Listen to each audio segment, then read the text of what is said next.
gracias. Primero, pues les agradezco la invitación, les agradezco que estén aquí.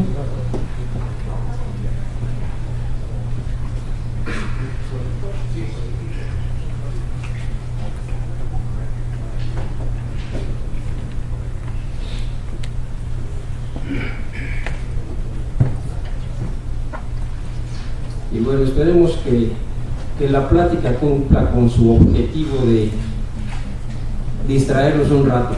No les voy a decir nada nuevo de cáncer de próstata, lo que quiero es sensibilizarlos más bien. Bueno, ya vámonos de lleno a la primera. Primero, pues veamos la anatomía. ¿Dónde está la próstata? ¿Qué es la próstata? ¿Y por qué se hace cáncer? La anatomía es la siguiente: la próstata está aquí, por debajo de la vejiga, atrás del pubis, por delante del recto, por eso es muy fácil explorarla por esta vía, y por arriba del diafragma urogenital. Es difícil su acceso quirúrgico si uno quisiera hablar de acceso quirúrgico abierto, por el lugar en donde está. Aquí están las vesículas seminales, aquí está el deferente, pero bueno, esto será la próstata. ¿Qué es la próstata? Es una glándula. Si es una glándula, produce algo. Ese algo es el semen. La próstata produce el 25% de lo que es el líquido seminal cuando un hombre eyacula. El otro 70% lo producen las vesículas seminales, que son como unos compartimentos donde se almacena el semen. Entonces, de las vesículas seminales sale el 70% de lo que es el semen. La próstata produce el 25% de ese líquido seminal y un 5% viene desde los testículos, y que son los que llevan los espermatozoides. Tiene diferentes partes la próstata, es importante saberlo porque el cáncer se desarrolla en una de ellas. Tiene básicamente una zona periférica, que es la más grande, una zona central, banda fibromuscular anterior se llama, y si le pudiéramos como abrir, tendríamos aquí una zona, en este caso azul, que es la zona transicional. Esto es importante porque el cáncer casi siempre se desarrolla en la zona periférica, que es la zona más grande de la próstata. La zona transicional es en donde se desarrolla básicamente lo que es la hiperplasia prostática benigna. Entonces, en esta zona, en la zona periférica, es donde más tenemos cáncer. De hecho, en una próstata normal, no estamos hablando de cáncer todavía, en una próstata normal, el 70% es la zona periférica, del 5 al 10% la zona transicional que tenemos ahí en azul, y un 5% de la zona central. Pero, como quedamos, cuando hablamos de cáncer, en esta zona periférica es donde se ve el 70% de los cánceres. Y qué bueno, porque es la zona más fácil de explorar, es la zona que queda más cerca del recto. Entonces ahí es donde podemos tocar la mayoría de los cánceres. Estadísticas. Primero les voy a hablar de esto. El cáncer de próstata mata. Es la primera causa de muerte por cáncer en el hombre arriba de 60 años de edad. Si hablamos de hombres y mujeres, no es la primera causa de muerte, pues ahí hay otros cánceres. Estamos hablando solamente de hombres y tiene que ser arriba de 60 años de edad, y ahí es la primera causa de muerte. En el año pasado, 220,000 casos nuevos en Estados Unidos, nada más lo que fue en 2017, con 28,000 muertes anuales. Estados Unidos estamos hablando. En México las estadísticas no son muy confiables porque no las hay, y nos tuvimos que basar ahorita en lo que es el INEGI. Y más o menos nadie tiene estadística exacta de lo que pasa en México, pero suponemos que son entre 5 y 6,000 pesos. 6,000 pesos, ¿eh? Se nota que me hace falta el dinero, ¿verdad? Al rato les paso la charola. Entonces tenemos entre 5 y 6,000 muertes al año en México, más o menos. Por eso lo voy a aclarar en otras diapositivas. Lo que sí es cierto es que un hombre muere cada 15 minutos por cáncer de próstata a nivel mundial. Y en México, 16 mexicanos se mueren al día por cáncer de próstata. Otra cosa importante, el que tiene cáncer metastásico se va a morir de cáncer de próstata. Es lo más seguro. Hay zonas de alta incidencia de cáncer de próstata y zonas de baja incidencia.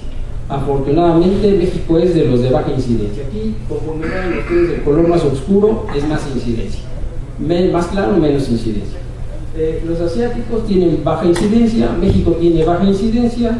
Y algo muy importante, el 83% de los casos, de todos los casos de cáncer de próstata, el 83% se ve en los países desarrollados. No les tengo que decir que nosotros somos subdesarrollados. Factores de riesgo, se los voy a poner por orden, porque veo luego muchas conferencias, uno oye en el radio y les preguntan, oye, ¿qué cáncer de próstata? Y luego empiezan, no, que el tomate, que la cebolla, que el ajo. Vámonos por orden. Lo más importante, los factores de riesgo del por qué tiene uno cáncer es edad. Y las siguientes diapositivas los voy a convencer de eso. Después sigue la presencia de andrógenos. Si no hay andrógenos, no hay cáncer. Si alguien pierde los testículos antes de la adolescencia, nunca va a tener cáncer, ni siquiera va a tener hiperplasia. Si uno nace con un problema congénito en donde los receptores androgénicos no sirven, nunca va a tener cáncer. Si uno nace sin una enzima que se llama 5-alfa reductasa que transforma la testosterona a dihidrotestosterona, nunca va a tener cáncer. Entonces, los andrógenos son indispensables para que se desarrolle el cáncer. Si no hay andrógenos, no hay cáncer. La raza a nosotros nos importa poco, porque nos importa mucho, y vienen todos los artículos son de Estados Unidos, y ahí se importa la raza, porque los afroamericanos tienen casi el doble de incidencia de cáncer de próstata, y también tienen casi el doble de mortalidad, porque generalmente tienen un cáncer más agresivo que los blancos. Eso también voy a hablar un poquito. La historia familiar voy a hablar una diapositiva, y de la dieta una sola diapositiva, porque es lo que menos me interesa. Aunque muchos, si ustedes se meten en dieta y cáncer de próstata, se van a inundar de información, pero de información que mucha es basura, que es muy difícil llevar estudios de que si se comió esto, si se comió no. Nunca vamos a más adelante. Vámonos por la edad, que es el factor más importante. Vean ustedes cómo todos estos cánceres tienen que ver con la edad. A mayor edad, mayor frecuencia de todos estos cánceres. Pero el cáncer de próstata, que es el negrito que está ahí punteado, es el último en aparecer en edad, pero es el que tiene el ascenso más rápido, más vertical. Entonces, vemos son 4 años diferentes, estadística mexicana, en donde se ve la mortalidad. Vean cómo antes de los 50 años de edad, difícilmente alguien tiene cáncer y se muere de cáncer. Pero conforme va aumentando la edad, va aumentando la mortalidad por cáncer. Pero vean cómo suben estas curvas. Es impresionante, o sea, aquí. Entonces, ¿qué se necesita primero para tener cáncer? Edad. Nadie debajo de 50 años va a tener cáncer. Y las estadísticas dicen que si todos viviéramos 100 años, todos tendríamos cáncer de próstata. Estos son 4 años diferentes, y ven cómo las curvas se enciman prácticamente iguales. Y ustedes estos estudios los pueden hacer en Estados Unidos, o los hacen en China, en donde tengan baja incidencia o alta incidencia, pero la curva no va a cambiar. La curva siempre va a ir acompañando la edad. Vean esta mortalidad en el Reino Unido. Aquí les voy a poner, bueno, ¿por qué? Vamos a tratar de explicar por qué hay más mortalidad en ciertos países que en otros. Esta es una estadística en donde comparo algunos países que tienen alta incidencia con México, que tiene una baja incidencia. El que tiene más incidencia a nivel mundial es Suecia. ¿Y por qué Suecia? Vean la pirámide poblacional de Suecia. Aquí están los hombres, aquí están las mujeres. Hombres, mujeres, hombres, mujeres. En el año 2000, esta es la pirámide poblacional de Suecia, en el año 2010 y lo que se espera para el 2050. Entonces, y las últimas 5 barras corresponden a hombres arriba de 60 años de edad. De 60 para arriba son 60, 65, 70, etc. Entonces, estas últimas 5 barras pues son nuestros pacientes de riesgo, los que pueden tener cáncer de próstata. Otra cosa interesante que van a ver ustedes en todos los que les voy a pasar, porque les voy a pasar de varios países, van a ver que siempre viven más las mujeres que los hombres. Mujeres, hombres, mujeres, hombres. ¿Saben por qué viven más las mujeres? Porque dicen que toda buena mujer amerita 5 años de viudez. Eso se lo han ganado. Estados Unidos, vean la población en el año 2000, en el 2010 y en el 2050. Repito, países con alta incidencia de cáncer de próstata. Vean su pirámide. Ahora vean México. Esto sí es una pirámide. Ahí sí parece la pirámide del Sol. Vean cómo nuestra población pues, es mucho menor que la de esos países. Pero va a ir aumentando. Y tenemos que estar preparados, porque cada vez vamos a ver más cáncer de próstata. En todos lados, porque cada vez aumenta la esperanza de vida. Y esto es para ponerles la otra parte. Angola. ¿Saben cuántos se les mueren en Angola al año con esta pirámide que tiene?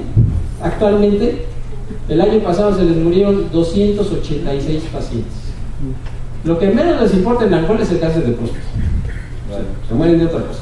¿Y todo por qué? Por la pirámide poblacional que tenemos. De hecho, aquí es una comparativa de México contra muchos países a nivel internacional. Y vean cómo estamos por debajo de la tabla media, debajo de la mitad. Una comparación solamente en Latinoamérica. Y México casi estaba de lo que es Latinoamérica. O sea que realmente no tenemos mucho cáncer de próstata. Si comparamos a nivel mundial, los comparamos con Latinoamérica. Esta es una estadística que me tuve que ir al INEGI a revisar estas estadísticas, porque yo los reto a que entren a la página. El INEGI antes sacaba un libro, y era fácil consultar ese libro. Después, hace años, lo dejaron de hacer, y ahora se tienen que meter a la página de internet. Y es un reto meterse a la página de internet y sacar la mortalidad de lo que ustedes quieran. Yo lo intenté, no pude, o será que no soy millennial, pero bueno, no pude por el internet, me tuve que ir a las oficinas centrales, me prestan un libro que de cada año y ahí lo voy entregando y me entregan el otro y así, y me llevé 2 días haciendo esto. Pero bueno, lo que saco en conclusión aquí es que cada vez la mortalidad va subiendo, desde el 1987 hasta el año 2010 que me quedé, ya no saqué los otros, pero esto va subiendo, y sí sabemos que actualmente están muriendo entre 5 y 6 mil mexicanos por año. Porque ustedes me van a preguntar que antes no se morían de cáncer de próstata, y fue lo que yo les pregunté a los del INEGI: oiga, ¿por qué aquí no sale nada? Porque no entraba, en estos años, no entraba en las primeras 20 causas de muerte. Interesante. O sea, en estos años, 85, 84, 86, el cáncer de próstata no alcanzaba a ser de las primeras 20 causas de muerte. Después empezó a ser 1000 y pico, ahora ya vamos en 5 o 6 mil muertes anuales. Repito lo que ya estaba diciendo, la edad es importante. Vean, todos estos países tienen más cáncer de próstata, más incidencia y más mortalidad que México. ¿Por qué?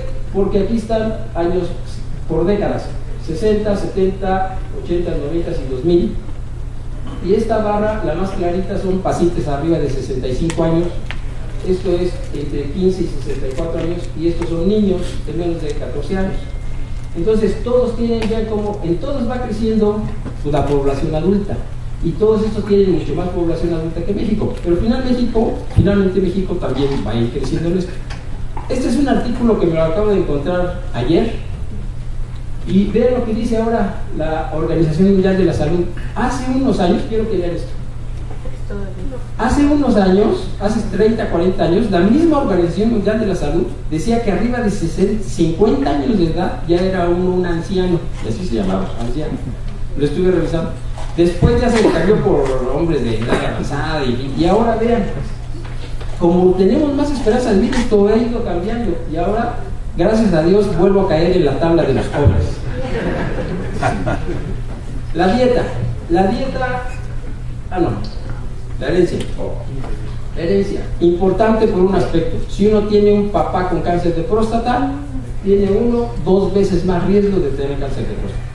Si uno tiene un papá y un hermano, o un papá y un tío con cáncer de próstata, aumenta entre 4 y 14 veces la posibilidad de cáncer de próstata. Entonces dejamos en 9 veces.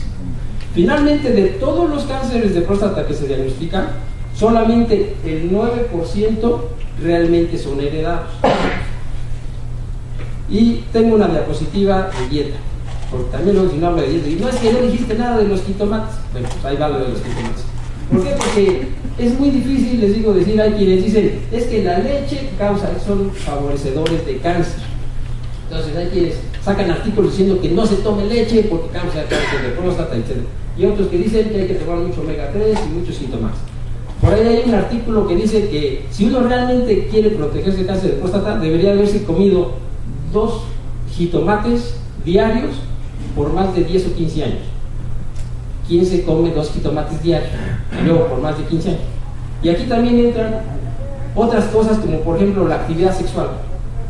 Hay un artículo por ahí, sí, porque unos dicen, es que yo tuve mucho sexo, otros no tuvieron nada, otros tuvieron regular, y quién sabe a quién le hacerle caso, o a quién le llame uno mucho o poco. Entonces sale por ahí un artículo en donde dice que los hombres que han tenido más eyaculaciones se protegen contra el cáncer de próstata. pero este mismo artículo dice que debe de haber más de 5 eyaculaciones por semana, por más de 22 al mes y por más de 10 años seguidos. Le enseñé ese artículo a mi esposa y yo me lo acepto. Que tiene el metanálisis y no se quita tampoco, pero si a alguien le sirve para su esposa, pues yo les doy la referencia. Puede servir para convencer. Estadísticas mundiales. A nivel mundial, vean ustedes, bueno, no sé si se llegue a leer hasta atrás, pero son casi 900,000 casos anuales a nivel mundial, y de esos 900,000 se mueren 260,000 anuales. Vamos a ver Estados Unidos. Estados Unidos, yo les había dicho que en el 2017 fueron 220,000 casos, pero esta estadística es de 2008. Aquí nada más tuvieron 190,000 casos, de los cuales se les murieron 28,000. Vamos a ver México. 15,000 casos anuales, nada que ver con los 190,000 de Estados Unidos, ¿ok? Entonces 15,000 anuales, y de ahí se murieron en casi 6,000. Es las cifras que les estaba manejando. Esto es la misma información, pero graficada diferente. Pero graficada diferente le vamos a tomar otra perspectiva. Vean otra vez, estadística mundial. Es lo mismo, pero, como decía Vicente Fernández, es lo mismo, pero no es igual. Entonces, vean ustedes, cáncer de próstata, incidencia en azul contra mortalidad. Si nosotros vemos la incidencia contra su mortalidad a nivel internacional, tenemos que se les muere el 28%. De todos los que tenían, 28% se murieron. Vamos a ver Estados Unidos. De toda la incidencia que tienen, se les mueren 28. 28,000 suena mucho, pero para 220,000 casos que tienen, ¿qué mortalidad tuvieron? 15%. Vamos a ver México. Tenemos 15,000 casos nada más, pero de esos se nos mueren 6,000. Es decir, en México tenemos poquitos, pero se nos mueren un chorro. ¿Por qué? Pues porque se nos muere el 40% porque no los diagnosticamos. En México, los urólogos sabemos cómo tratar cáncer de próstata. El problema es que no lo diagnosticamos. Lo que nos falta es mejorar el diagnóstico. Los tratamientos sabemos cómo se hacen y los hacemos igual que en Estados Unidos. Nada más que no los diagnosticamos. ¿Por qué? Pues porque tenemos que convencer a los médicos, también a los médicos, y a los pacientes que vayan a revisarse. Porque llegan y a los 70 años de edad y dicen, nunca me han hecho un tacto rectal. Pues ya se ha salvado de 20, que le tocaba desde los 50. Eso les da mucha satisfacción. Dice, bueno, pues ya 20 me libré. Y ahora, esta diapositiva es porque algo que tampoco nos dicen cada vez que hay una conferencia de cáncer de próstata, no nos dan lo que yo le llamo la otra cara de la moneda. La otra cara de la moneda es lo siguiente. Estos estudios los empezaron a hacer en 1950. A alguien se le ocurrió que a todos los que iban muertos, llegaban muertos, les iba a quitar la próstata, iba a hacer un estudio histológico y ver cuántos tenían cáncer de próstata. Que se hayan muerto por lo que sea, no por cáncer de próstata. Entonces resultó que empezaron a ver que las biopsias, con lo que ya sabíamos, conforme aumenta la edad, pues se encuentran más cánceres en las biopsias. Conste que son pacientes que no se murieron por cáncer. Aquí hay otro estudio, un poquillo más reciente, en donde ponen aquí los blancos, están en negro. Esto es para confundirnos, ¿eh? Los blancos los pusieron en negro, los afroamericanos en gris y los asiáticos en negro. Digo, no hubiera sido mejor al revés. Los blancos en negro, los blancos en blanco y los otros en amarillo. Siempre tratan de confundir al alumno en estos ejemplos. En fin, la cosa es el chiste es de que cualquier raza, conforme aumenta la edad, va a aumentar la mortalidad por cáncer. Va a aumentar las biopsias que tienen cáncer y que no se murieron de cáncer. Vean ustedes si agarramos a hombres arriba de 60 años de edad. Los artículos dicen que entre el 35 y 40% en promedio, 35 a 40% de los hombres tienen cáncer y se murieron de otra cosa. Entonces, ahora sí ya los confundí, ¿verdad? Primero les dije que se morían un chorro, y ahora les digo que hay también bastantes que no se mueren y que tienen cáncer. Entonces, a lo que voy es a lo siguiente: hay un cáncer que sí nos mata y le llamamos cáncer de próstata, y hay otro que no nos mata y le seguimos llamando cáncer de próstata, y lo vamos a aclarar ahorita en las siguientes diapositivas, no se me desespere. Incidencia, ya quedamos que va a ir aumentando y va a seguir aumentando porque vivimos más, y la mortalidad siempre iba paralela, hasta que ¿qué? Hasta que sucedió esto. En estos años, 1990, 92, aparece el antígeno prostático específico. Empezamos a diagnosticar muchísimos casos que antes no podíamos diagnosticar, los empiezan a tratar, no empezamos porque en México todavía estamos paralelas nuestras curvas, seguimos con incidencia alta, con mortalidad alta, seguimos paralelos. Pero los países desarrollados empiezan a diagnosticar, gracias al antígeno prostático específico, muchos casos que no se han podido diagnosticar, se les da tratamiento y han logrado bajar la mortalidad. Estados Unidos, Canadá, Australia, vean cómo a partir del 95 la mortalidad va descendiendo. ¿Por qué? Porque ya se diagnostica. ¿Qué pasa en Estados Unidos? Vean ustedes, a partir del año 95 la mortalidad cada vez tienen menos. ¿Qué pasa en el Reino Unido? ¿Qué pasa en España? Cada vez tienen menos mortalidad. ¿Qué pasa en México? Esto es algo que no está publicado. Yo agarré, les hablé por teléfono a los jefes de servicio de estos hospitales y le dije: oye, más o menos como los pacientes que llegan a tu hospital, ¿en qué etapa llegan? Y sin decirles que me habían dicho los demás, y todos coinciden en todos ellos, siempre, en más del 60% de los casos llegan en etapa avanzada. Eso es lo que pasa en México, lo estamos diagnosticando muy tarde y pocos llegan en etapa localizada, y de aquí, en etapa localizada, pues todavía falta ver quién se puede operar, curarlo. No todos son operables, no todos son curables, a pesar de que diga yo que está localizado. Pero bueno, esa es una cosa verbal, no está de ningún lado, en ninguna revista publicado ni nada. Entonces, ¿qué tenemos que hacer? Diagnosticarlo. ¿Cómo lo vamos a diagnosticar? Empecemos como cualquier enfermedad, con signos y síntomas. Aquí tenemos el primer problema. Cáncer de próstata localizado no da síntomas. O sea, no tenemos que esperar a que el paciente no puede orinar, le arde, me duele o chorro de lado, porque esos son síntomas de hiperplasia de próstata.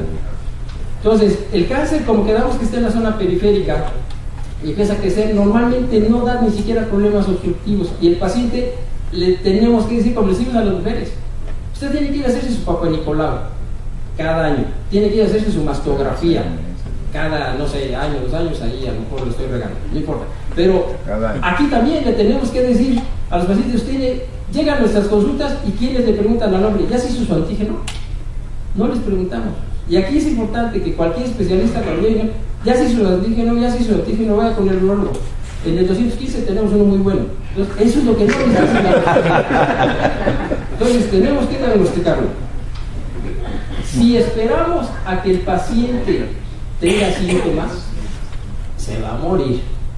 Porque ya cuando el paciente da síntomas es porque ya bajó de peso, ya se me hincharon las piernas, ya tuve una tromboflebitis, ya tengo tos, ya, en fin, me duelen los huesos, etc. Entonces, lo que tenemos son estas 3 herramientas para diagnosticar. Son 3, pero siempre empezamos por estas 2. Nunca pasamos a esta, siempre empezamos por estas 2. Siempre tacto rectal, y al mismo tiempo, es decir, no tiene que ser el mismo día, pero en días cercanos, marcadores serios. O marcadores, vamos a llamarle mejor marcadores moleculares, porque no todos son serios. Ahorita vamos a ver por qué. Entonces, tenemos que mejorar nuestro diagnóstico. ¿Cómo? Tacto rectal, marcadores moleculares. El principal es el antígeno prostático específico, pero quiero que sepan que hay otros. No les voy a hablar de los otros porque no me va a dar tiempo. Si tienen alguna duda, luego lo platicamos. Y después de estos, seguiría lo que serían las biopsias prostáticas. Primero, quedamos tacto rectal. ¿Qué buscamos en el tacto rectal? Nódulos, bordes irregulares, asimetría. Esto hecho por un experto. Va a ser difícil que un paciente llegue con el otorrino y le quiera hacer un tacto rectal. Sí, se va a ver violento. Entonces, no lo intenten, nada más díganle: oiga, ya se hizo su antígeno. Ya con eso más que suficiente para que el paciente tome conciencia de lo que tiene que hacer. El urólogo es el que tiene que hacer el tacto rectal. No hay todavía nada que lo sustituya, porque el tacto rectal nos da consistencia, y la consistencia es algo muy importante. No nos lo da el ultrasonido, no nos lo da la tomografía, no nos da. La consistencia es muy importante y hay que hacerlo. Después, antígeno prostático específico. Les repito, hay otros que no voy a hablar de ellos. ¿Qué es el antígeno prostático específico? Los voy a tratar de confundir un poco. El antígeno prostático específico no es un antígeno. Si es prostático. Y si me preguntan si es específico, pues les digo sí y no. Entonces digo, puta, pues qué relajito está este. Entonces, voy a tratar de aclarar eso. Este antígeno prostático específico es una proteína normal del semen. Alguien por ahí le puso el nombre de antígeno. Si da tiempo, luego les cuento toda la historia porque es toda una telenovela buenísima. Pero bueno, ahorita para no perder tiempo, esto es una proteína que se produce en el semen, es una proteasa, y al ser una enzima proteasa, desdobla otras proteínas. Para los que lo conocen, el semen sale en estado de gel, como gelatinita, y a los 5 o 10 minutos, si lo dejamos ahí sin hacerle nada, se transforma en líquido, y eso se llama licuefacción. Y esa licuefacción es gracias a esta proteína, que ahora le llamamos antígeno prostático específico. Está perfectamente mal puesto ese nombre porque es una proteína normal que todos los hombres tenemos en el semen y que se encarga de desdoblar otras proteínas para transformar el semen de gel a sol. Eso es lo que hace esta proteína. Y esta es una célula normal, aquí estamos dentro de la próstata, esta es una célula normal de la próstata y tiene que secretar esta proteína hacia la luz para que salga con el semen.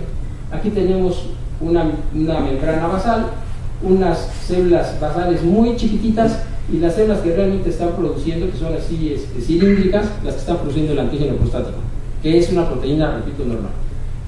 Gran parte de esa proteína pues se va al semen y una mínima parte se fuga hacia la sangre, hacia acá, y eso es lo que nosotros estamos midiendo aquí, lo que hacen los laboratorios. Pero aquí no sirve para nada. En la sangre no tiene nada que hacer el antígeno prostático, pero bueno, una pequeña parte se fuga. Y aquí viene algo muy interesante. ¿Qué pasa cuando tenemos cáncer? Lo primero que pasa con el cáncer es que la arquitectura se pierde. Al perderse la arquitectura de toda esta glándula de las células que empiezan a crecer desordenadamente, se rompe la membrana basal. ¿Y qué es lo que pasa? La proteína, ya todos lo entendieron. La proteína se empieza a fugar hacia la sangre. Y entonces es más fácil detectarlo. Ahora, quiero que ustedes que piensen que la próstata mide 30 centímetros cúbicos. Imagínense una próstata del tamaño de 3 centímetros por 2 son 30 centímetros cúbicos. Ahora, imagínense que el cáncer mide, aquí, este cáncer mide 2 milímetros. Pues se va a fugar un poquito de antígeno hacia acá. Pero ¿qué pasa si el cáncer mide 2 centímetros? Pues lógico, va a haber más antígeno en la sangre, ¿sí? Entonces desde aquí vamos adelantando algo, que esta, que ahora la conocemos bien, que es una glucoproteína y que pesa X y Z, que se le llama calicreína 3, eso es lo que estamos detectando en la sangre de los pacientes. ¿Por qué decimos que es normal de 0 a 4? Bueno, esto es algo arbitrario. Y les voy a decir, porque este es el primer estudio que se hizo para decir, bueno, es normal o no es normal. Es como lo hicieron con la glucosa, como lo hicieron con la creatinina y como lo hicieron con el calcio. Agarran a 1000 cuates, a todos les hacen y dicen, pues todos, el 95% caen en estas percentilas, pues ese es nuestro normal. Y algo parecido sucedió con esto del antígeno. Agarraron 3.483 pacientes, estaban enfermos de lo que fuera. Unos tenían cáncer de próstata, otros no tenían nada, otros se habían entrado por gastroenteritis. Es más, unos eran mujeres. Y a todos les hicieron antígeno. Ahí ya se dieron cuenta que las mujeres ninguna tiene antígeno. 0.0. Si le sale una mujer antígeno, ya dure. Entonces, y se empezaron a dar cuenta que los cánceres de próstata pues tenían el antígeno más elevado. Pero, para hacer, como es muy difícil ver esta tabla, se lo resumí en esto. Si ustedes agarran a los hombres que están entre comillas sanos, antes de los 40 años de edad, todos cayeron en menos de 4, y mayores de 40 años de edad, el 97% cayó en menos de 4. Pues dijeron, pues que se quede normal en 4, ¿no? Ahora, ¿qué nos hace ruido? Nos hace ruido los pacientes que tienen crecimiento prostático benigno, porque quedamos que a mayor tamaño de próstata, pues va a haber más salida de este antígeno o esta proteína hacia la sangre. Entonces, si una próstata normal tiene 30 centímetros, pero de repente nos llega un paciente que tiene 100 centímetros cúbicos de próstata, o sea, 5 veces, 4 veces más el tamaño, pues lógico va a tener más antígeno por el puro tamaño de la próstata. Entonces estos pacientes nos hacen mucho ruido porque se nos vienen a meter aquí entre 4 y 10 y uno que otro puede hasta pasarse 10 sin tener cáncer. Esta probablemente sea la diapositiva más importante de toda la plática, porque si entendemos esto vamos a entender todo. Este doctor se le ocurrió agarrar voluntarios, unos dicen que no fueron tan voluntarios, como que fue a la fuerza porque tenían 2 o 1.5 de antígeno y les hicieron biopsia. Oye, es que a mí me salió 0.5, no importa, usted le hago 12 biopsias, ciencia, o sea que no fue tan voluntario. Pero bueno, el chiste de este estudio y lo bonito es que se dieron cuenta que hay pacientes por debajo de 4 que pueden tener cáncer. Entonces ahora sabemos que hay pacientes que tienen 2, 2.5 y tienen esta posibilidad de cáncer. Y ya les dije que seguimos tomando de 4 para abajo. Aquí hay 2 números mágicos. El 4, porque decimos a estos de aquí para acá no hay que biopsiarlos. ¿Por qué no hay que biopsiarlos? Pues porque si no vamos a terminar biopsiando a medio mundo, a todos. Eso como que hay que evitarlo. Y también sabemos ahora que estos van a ser cánceres muy pequeñitos que no vale la pena diagnosticarlos porque clínicamente no son importantes y no van a matar al paciente. Entonces, por debajo de 4 tratamos de no biopsiarlos. Y el otro número mágico es 10. ¿Por qué 10? Porque vean ustedes cómo de 10, prácticamente la mitad es los que pueden tener cáncer. Ya en 20, 87%, en 30, 90% tienen cáncer. Pero bueno, 2 cifras mágicas, el 4 y el 10. Y esto lo vamos a estar repitiendo ahorita. Entonces, ya hicimos tacto rectal, ya hicimos antígeno prostático. Alguna de las 2 cosas no nos gustó, o el tacto o el antígeno, a ese sí le decimos váyase a hacer un ultrasonido. Y aquí es importante, un ultrasonido con biopsias. Nunca pidan un ultrasonido transrectal, no sirve para nada. O se hace con biopsias o no se hace. Vean ustedes, si seguimos esta regla que les acabo de decir a todos los hombres hacer biopsia por tacto anormal o por antígeno anormal, sucede esto. Rectal positivo, ¿qué significa? Que el experto le tocó un nódulo, pues háganle biopsias. Fíjense bien, estas son las posibilidades de tener cáncer. Ahora, sin importar su nivel de antígeno, aquí es tacto rectal positivo, yo siento algo duro, es como la base con bolas, automático se me van a hacer las biopsias. Ahora, tacto rectal negativo, yo no le siento nada, creo que tiene una próstata benigna, pero tiene menos de 4 de antígeno, trato de no biopsiar, trato. ¿Qué pasa si tiene más de antígeno, más de 10? Directo a biopsia porque tiene 50% de posibilidades. ¿Qué hacemos? Esta es nuestra lata, entre 4 y 10. Es la zona gris, le llamamos. Si alguien lo ve de otro color, les recomiendo por ahí una oftalmóloga que conozco, pero esta es la zona gris. ¿Vale? Analicemos este estudio. Este estudio también nos va a aclarar todo. Dijimos que tacto rectal anormal o antígeno más de 4, a todos les hacemos biopsia. Si hacemos eso, aquí agarramos otra vez voluntarios, 6.630 voluntarios. A ver, pásele tacto y antígeno. Algo le salió mal, se me va a biopsias. ¿Y cuántos salieron con cáncer? Entonces, si hacemos esto, resulta que el 17% va a salir anormal y les vamos a hacer biopsias. Pero de todos estos 1.167 que les hicimos biopsias, solamente 264 tuvieron cáncer, que corresponde más o menos al 4% de toda la población que estudiamos. Este estudio lo han hecho con 500 personas, con 1.000, con 6.000, con 40.000 y sale igual. Si ustedes hacen biopsia a todo el que tenga arriba de 4 o tacto anormal, siempre les va a salir más o menos 4, si les va muy bien, 4.5% de todos los que estudian, 4.5 van a tener cáncer. Y entonces, aquí viene otra cosa importante. El tacto rectal, de todos estos cánceres, ya de los que son con cáncer, el tacto rectal detectó el 55%. El antígeno detectó el 82%. Cuando nos preguntan a los urólogos, oye, ¿qué es mejor? El tacto o el antígeno. Nunca lo queremos reconocer, pero es mejor el antígeno. Pero de todos modos siempre no hay que saltarse el tacto, hay que hacer las dos cosas. Y otra cosa importante, ¿qué pasó con el ultrasonido? 40% de los cánceres tenían un ultrasonido normal, un ultrasonido transrectal, normal. O sea, no hay que confiarse en el ultrasonido transrectal, o se hace con biopsias o no se.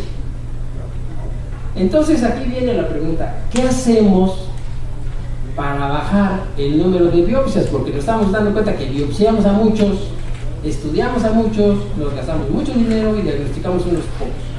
¿Qué hacemos para bajar a estos pacientes? Podemos hacer dos cosas. Una, mejorar los marcadores. Y gracias a estos marcadores, ahora estamos biopsiando menos que nunca. De hecho, ya tenemos aquí 4 variantes del antígeno. Igual, no me va a dar tiempo de decir todo esto, pero, por ejemplo, el antígeno, los urólogos manejamos el antígeno libre sobre total, la densidad del antígeno prostático específico, la velocidad con la que crece, que se llama antígeno prostático específico velocidad, o las tablas por edad, en fin. Tenemos ya variantes de esto. Y además tenemos todos estos marcadores. Eso nos ha ayudado a mejorar y decir quién sí hacemos biopsia y quién no hacemos biopsia cuando están en la zona gris. Ya quedamos que el antígeno, si está arriba de 10, ese se vira automática biopsia. Si está menos de 4, yo aconsejo, y la gran mayoría lo aconseja, no hacer biopsias. Y en esa etapa gris dejen al urólogo escoger si se hace o no se hace.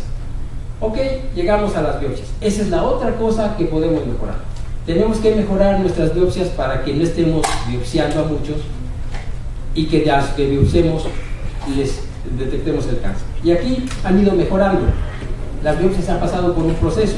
En México yo no conozco ningún lugar en donde no se hagan transrectales. Todas las biopsias que yo conozco se hacen por vía transrectal, así es como se ve la próstata por vía transrectal. Y aquí es donde se ve la aguja, en donde pasó la aguja deja una marca y se toman las biopsias. No sé si el doctor García está por aquí. Él es el culpable de estas marcas. Les deja 12 marcas a cada próstata. Pero esto ha tenido una historia. Al principio se hacían 6 biopsias. Después alguien dijo, pues ¿cómo 6? Vamos a hacerle 10 porque mira, 10 es mejor que 6. Ok, después otro llega y dice, oye, ¿por qué no le hacemos 12? Pues es mejor que 6. Y otro llega y dice, ¿por qué no le hacemos 13? Y ya alguien hizo 25. Y eso se llama biopsia por saturación. Es lógico suponer que a mayor número de biopsias, pues menos cáncer se me van a pasar, porque si yo en esta próstata hago 6 biopsias, puedo tener un cáncer de este tamaño y se me va. En cambio, si le hago 12, pues es difícil que se vaya. Y si le hago 25, pues bueno, ya me acabé la próstata. Luego, ¿qué le opero? Entonces digo, no lo hagas tanto porque luego no me dejas nada. Entonces, y aquí viene algo que al final también ojalá podamos platicarlo, algo que se llama sobrediagnóstico. Porque hay urólogos que de entrada, 25 biopsias. ¿Por qué lo hacen? No son tontos. Sí saben esto, igual que yo. Nada más que dicen yo, aunque sea este pelito, con que una biopsia me salga a cáncer, ya tengo la razón para operar este loco. Ahí viene lo que se llama, que ojalá tengamos tiempo de discutir lo que se llama sobrediagnóstico y sobre tratamiento. Pero bueno, regresemos a las biopsias. ¿Qué es lo internacionalmente aceptado? 12 biopsias. Internacionalmente dice que es suficiente. Casi todas las biopsias van a ser por vía transrectal. Algunas veces se pueden tomar vía transperineal. En México no conozco ningún lugar que se haga transperineal, pero cuando se hacen transperineales se utiliza esta plantilla, que es la misma plantilla que se utiliza para crioterapia, para braquiterapia, para electroporación, en fin, esta plantilla sirve para muchas cosas. Y aquí serviría para tomar las biopsias transperineales. La ventaja que tiene tomar las transperineales es que no les van a infectar la próstata. Y en cambio, transrectales podemos meter una infección, porque pasamos a través de la mucosa del recto que está infectada, está contaminada, y tenemos que preparar a los pacientes. Y esto es lo que nosotros le mandamos al patólogo. Y de ese pedacito, bueno, de 12 pedacitos de eso le decimos, oye, sí, dime tú si tiene cáncer o no tiene cáncer. Y la última moda es esto. Ya existe, por ejemplo, un robot para tomar las biopsias. Entonces uno le dice a la computadora, tómale de aquí, de aquí, de aquí, de aquí, y el robot va y el paciente, ay, que nada, ahí dijo la computadora y ahí te mandan 12. Nada de que Dios no quiere en esa zona, porque al doctor García todavía se le mueven un poquitín, ¿no? De que no quiero por aquí, no quiero por allá. No, el robot no hay, pero que valga. Y la última moda es resonancia magnética nuclear para tener imágenes que son bastante confiables en cuanto al diagnóstico de cáncer de próstata, y lo que se está tratando de hacer ahora es hacer una resonancia magnética nuclear con fusión, o sea, fusión me refiero a que pegadito con el ultrasonido. Entonces, va al paciente, le hacen una resonancia, hay un software en donde tiene un equipo de ultrasonido y al mismo tiempo fusiona las imágenes que están en el ultrasonido con la resonancia y pueden dirigir hacia cierta zona las biopsias. Entonces, en lugar de hacer a lo loco 12 biopsias, dice, espérate, la resonancia dice que la lesión está en el ápex derecho. Pues órale, vamos sobre esas 7 biopsias, ya nomás dejamos 3 o 4 para el otro lado. O sea, son más dirigidas las biopsias. Esto es lo último que existe. En este hospital, la resonancia magnética que tenemos no tiene software para poderla usar junto con el ultrasonido. Esto ya nomás fue con entre paréntesis. Complicaciones de las biopsias. Por eso es que ni a los urólogos ni a los pacientes les gustan las biopsias. Hay pacientes que les hemos hecho biopsia y terminan fiebre, bacteremia, un urólogo X en el Pedregal hicieron sus biopsias y a las 24 horas están en la terapia intensiva con un choque séptico. Entonces, no es cualquier cosa darle 12 piquetes a la próstata pasando por el recto. Puede tener todas estas complicaciones. Y aquí viene la controversia de todos los congresos. Siempre es esta controversia. Bueno, entonces, ¿hacemos detección o no hacemos detección? ¿Sí o no? Porque pues, por un lado sí se mueven, pero por otro lado no se mueven. ¿Qué hacemos? Entonces, hay unos que están a favor de la detección y los que están a favor dicen, la curva de mortalidad en los países desarrollados ha bajado la mortalidad gracias a que hacen detección. En nosotros no vamos a bajar la mortalidad si no hacemos detección. Y si hacemos detección, prácticamente se garantiza que nadie va a morir de cáncer de próstata. De hecho, este estudio lo avala. ¿Qué hicieron en este estudio? Lo que ya hemos dicho, antígeno arriba de 4 o tacto anormal, les hacían ultrasonido con biopsias. Agarraron 8.029 pacientes. La primera vez, era la primera vez que se checaban, fueron 8.029. Diagnosticaron, ¿cuántos habíamos quedado? 4%, ven cómo este estudio corresponde a 4% que tenían cáncer. Pero de este 4%, el 8% tenían cáncer metastásico. Estos se van a morir. ¿Qué pasa si estos pacientes que ya se checaron la primera vez, los seguimos checando durante 6 años? El mismo paciente, ahora vengas el próximo año, durante 6 años. No todos regresaron, claro, pero los que regresaron se dieron cuenta que, como van creciendo en edad, alguno que otro va desarrollando cáncer, pero, aquí lo importante, el diagnóstico se hace más temprano y solamente, por ejemplo, menos del 1% se diagnostica con cáncer. Entonces, la conclusión de este estudio es, si tú haces tu tacto rectal y tu antígeno cada año, lo vamos a pescar un día y te lo vamos a poder curar. Y no vamos a llegar al momento en que ya no sea tratable o no sea curable. Ahora, los que están en contra dicen, no podemos hacer detección a todos. ¿Por qué? Pues porque nos gastamos mucho. Imagínense, todos los que tuvimos que hacer antígeno, todos los que tuvimos que hacer tacto, ya le pagamos al urólogo, ahora quiere que me hagan las biopsias que me salen el ojo de la cara. Y ahí empieza, ojalá tengamos tiempo de hablar de esto más, sobre diagnóstico y sobre tratamiento. Entonces dicen, no hay que hacer tanta detección y se ha tratado de bajar estos números. Y ahora les quisiera hablar del tratamiento del cáncer. Pero para hablar del tratamiento, en cáncer de próstata tenemos que sabernos que hay factores pronósticos. Y hay 3 factores pronósticos muy importantes. El antígeno prostático específico, la etapa y el glisón. Vamos a ir viendo uno por uno de ellos. Hay otros. De hecho, hay más de 15 factores pronósticos. Pero bueno, por cuestión de tiempo, vamos a hablar de estos 3 nada más. El antígeno prostático, ya no como diagnóstico, sino como pronóstico. El antígeno prostático, ya quedamos, esta tabla ya se la aprendieron, ya se la saben, no tiene caso repetirlo, pero aquí viene lo importante.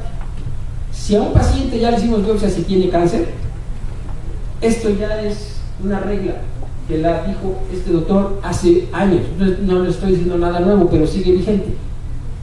Si el paciente tiene menos de 10 de antígeno, tiene un bajo riesgo de enfermedad diseminada, es decir, tiene altos porcentajes de curarse, menos de 10 de antígeno. Si tiene un antígeno mayor de 10, entre 10 y 20, tiene altas posibilidades de que ese cáncer se haya pasado la cápsula o las vesículas seminales y no todos se van a curar, algunos sí, otros no. Pero si el paciente cuando llegue con nosotros tiene 50 o más, casi seguro tiene metástasis y ese se va a morir. Para que tengan una idea, cualquier urólogo de aquí de México, hemos visto antígenos de 1000, 1500, 2000 de antígenos. Y algunos laboratorios nos ponen más, eso es el signo de más, 1000. O sea, ya no tuvieron para ver cuántos tenía, pero sí no es más de 1000. Ese cuate tiene metástasis óseas, metástasis viscerales y se va a morir de cáncer. Pero ¿cómo llegó a 1000? Digo, no creo que le subió, ayer tenía 4 y hoy tiene 1000. Esto le viene subiendo hace 10 años. El cáncer de próstata es un cáncer de crecimiento lento. Otro factor pronóstico, etapa. Tampoco quiero que se aprendan eso, luego hasta a mí se me olvida. Entonces es más fácil esto. Etapa localizada. Cualquier cáncer que esté por dentro de la cápsula prostática, pues es un cáncer localizado y le pongo semáforo verde, es altamente curable. Localmente avanzado, ya se salió de la cápsula o se salió a las vesículas seminales. ¿Por qué le pongo semáforo amarillo? Porque unos se curan y otros no. Y si ya se nos salió de las vesículas seminales de la cápsula y llega a los ganglios, ese no se va a curar. Y si tiene metástasis óseas y viscerales, ese se va a morir de cáncer de próstata. ¿A dónde se nos van las metástasis? Se nos van mucho a hueso. Y esos son los huesos que le gustan al cáncer de próstata. Menos a las vísceras, pero frecuentemente a los huesos. Pacientes que llegan con dolores lumbares y dolores óseos de diferentes lugares. Este es un gammagrama óseo de un paciente con múltiples metástasis. Así llegan a México tiro por viaje. Además recordemos que esa estadística que les enseñé, donde más del 60% tienen cáncer avanzado, son hospitales no privados, pero el 85% de los mexicanos nos atendemos en esos hospitales. Solamente el 15% de la población de México tiene acceso a hospitales privados. Entonces, hablando de la etapa, si el tumor cada vez es más grande, me refiero a 5 milímetros, 1 centímetro, 1 centímetro y medio, 3 centímetros, cuenta, porque a mayor tamaño del tumor, mayor posibilidad de positividad en la cápsula y mayor positividad de progresión. Así que el cáncer que el urólogo hace el tacto y no siente nada, ese es el mejor, porque ese es el que vamos a curar. Ya de que uno empieza a tocar un nodulito, una bolita o 2 canicas, empieza a cambiar la cosa. Y el último factor pronóstico, el Gleason. ¿Qué es el Gleason? El Gleason es una calificación que el patólogo le da cuando nosotros le mandamos una biopsia. Entonces dice, mira, sí tiene cáncer, pero ellos ven la arquitectura de las glándulas y esto le llaman grado 1, esto le llaman grado 5. La arquitectura se va perdiendo cada vez más y es lo que antes decíamos, bien diferenciado, mal diferenciado. Nada más que aquí el doctor Gleason le hizo esta clasificación y pues se quedó con su nombre, clasificación de Gleason, y tiene 5 etapas diferentes. Y siempre los patólogos nos mandan una suma de Gleason. ¿Qué es la suma de Gleason? Resulta que la mayor parte del tumor, o sea, la mayor parte de la biopsia, tenía esta arquitectura. Pero hay otro pedacito que tiene esta otra. Entonces dicen, mira, el Gleason es 3 más 5. Entonces ya le corresponde a un 8. O el Gleason es 2 más 3. ¿Sí? Y aquí hay algo interesante, fíjense. El Gleason 7 puede ser 3 más 4 o 4 más 3. Pero ¿a quién le va mejor?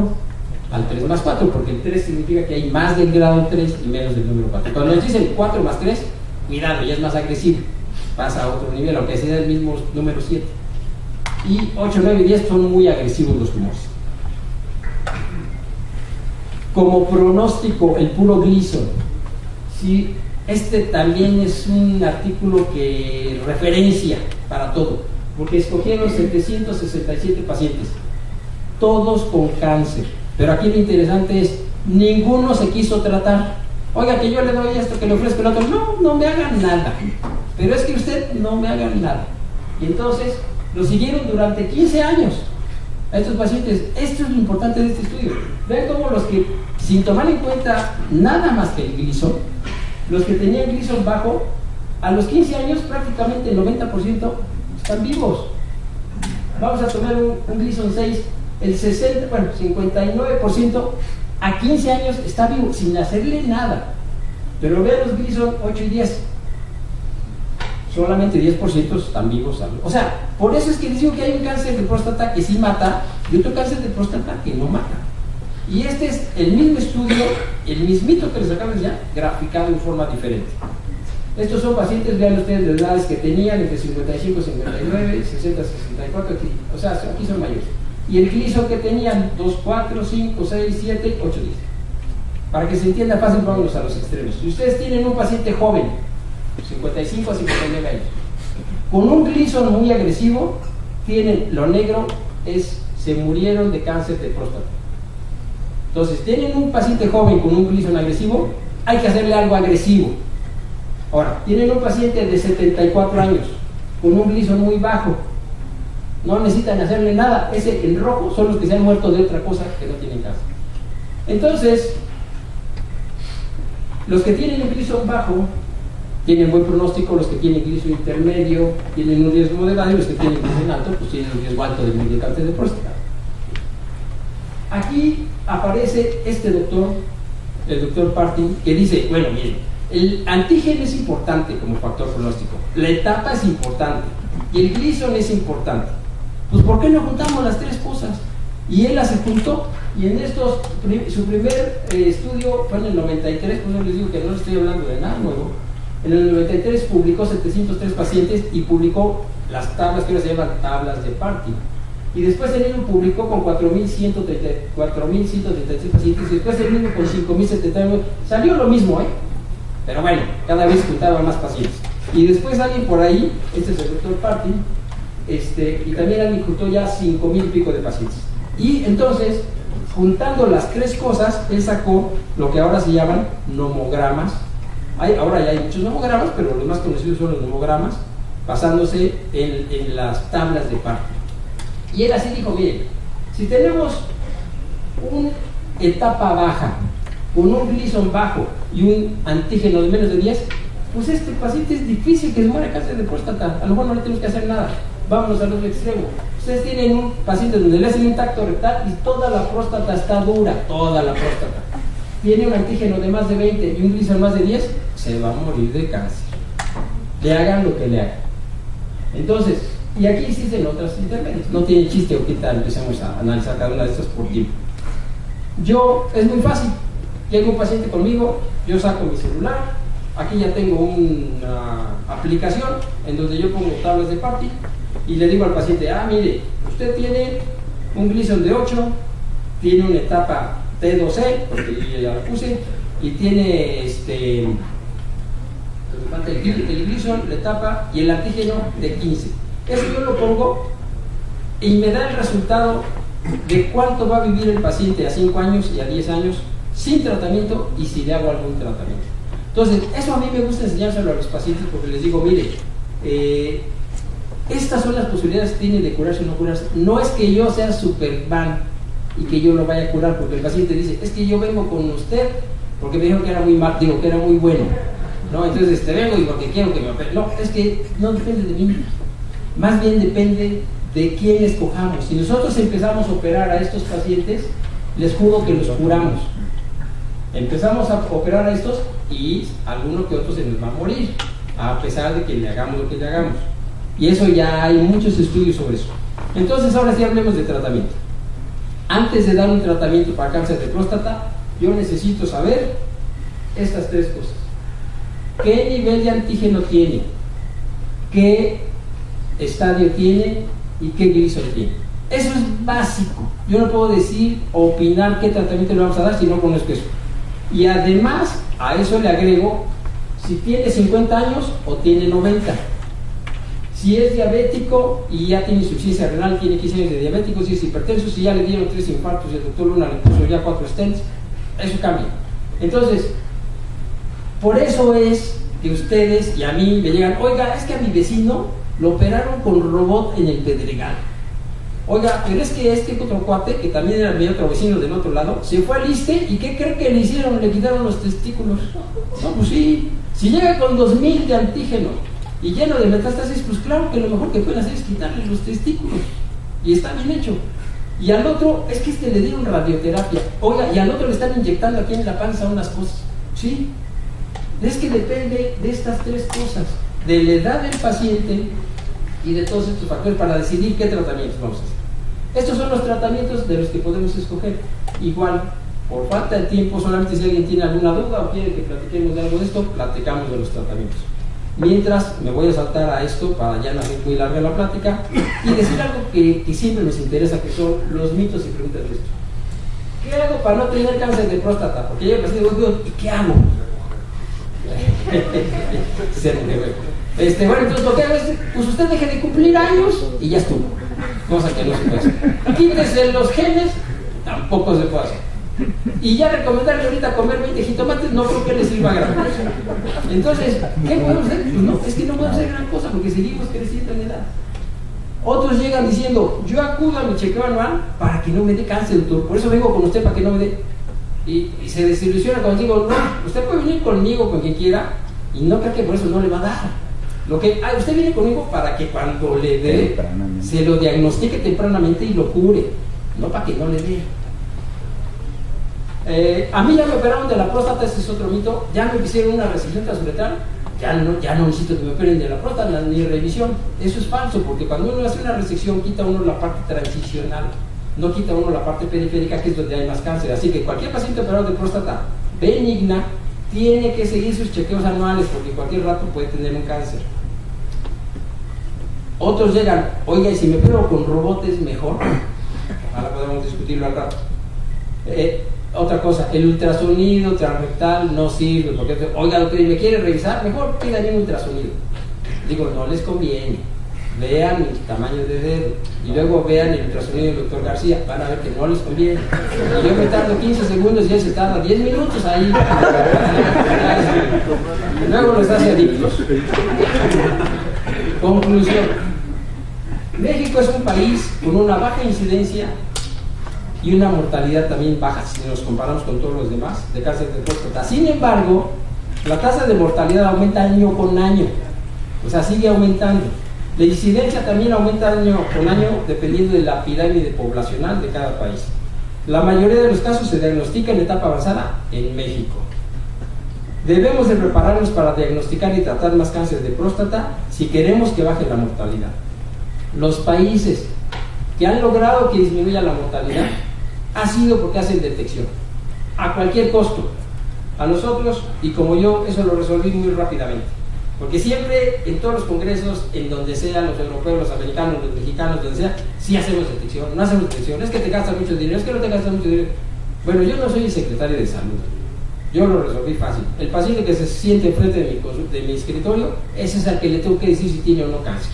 No me voy a pelear por dinero o no dinero, porque no vamos a acabar con esa discusión nunca.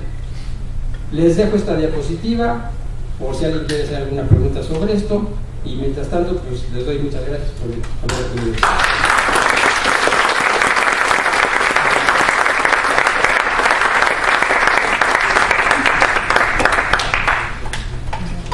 Muchas gracias, doctor Roberto, por esta plática tan amena y tan ilustrativa. En nombre de la Sociedad Médica,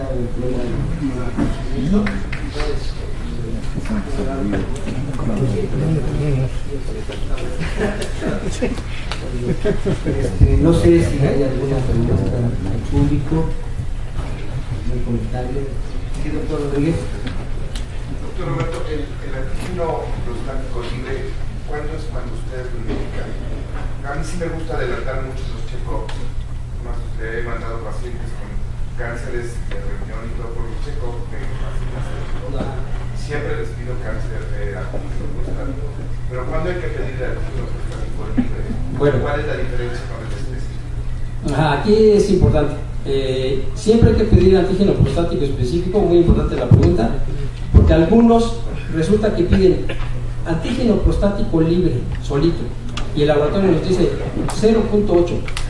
Suena todo, salió bien bajito.